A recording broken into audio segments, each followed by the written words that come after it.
क्योंकि कथा बहुत प्रसिद्ध है कि इंद्र ने मर्यादा का अतिक्रमण किया, ऋषि पत्नी को धर्षित किया, ऋषि आश्रम को प्रदूषित किया, विदूषित किया।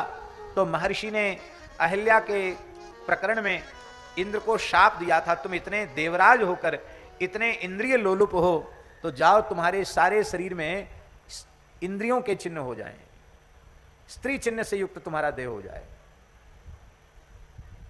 तो महाराज जी वो जब तक राम जी दूल्हा बन के नहीं आए ना, तब तक बेचारे एकांत में रहते थे। इंद्र थोड़ा कपड़ा वपड़ा ढक करके रहते थे, सर्वत्र उनको भक्के चिन्ह। रोने लगे, बोले महाराज आपने तो मुंह दिखाने लायक हमको नहीं छोड़ा, कैसे क्या होगा?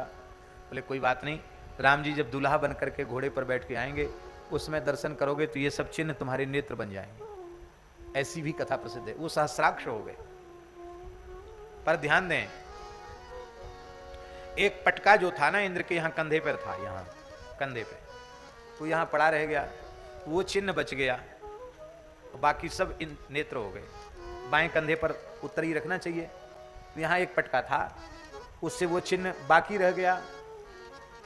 तब से ये मर्यादा बना दी कि भाई संध्योपासन आदि कोई देव कृत्य करो तो बाएं कंधे पर एक वस्त्र जरूर उत्तरीय के रूप में रखना चाहिए, क्योंकि उस चिन्ह का गोपन करना चाहिए, क्योंकि ये भुजा इंद्र का स्वरूप है, इंद्र का चिन्ह है और उससे पुण्य नष्ट होता है, इसलिए बाएं कंधे पर वस्त्र रखना आवश्यक है। एक और विधि है, अब महात्मा हैं बेचारे, ज्यादा कपड़ा पड़ा नहीं उनके पास, कहां से 10-20 कपड़ा लावे, तब उनके लिए भी विधि है। विरक्तों के लिए यदि 3 यज्ञोपवीत वे धारण करते हैं तो उत्तरीय के अभाव की पूर्ति हो जाती है। इसलिए शास्त्र में लिखा है यज्ञोपवीते 2 धार्ये एकम नैव च धारयेत तृतीयम उत्तरीया भावे, उत्तरीय के भाव में 30 जनेऊ।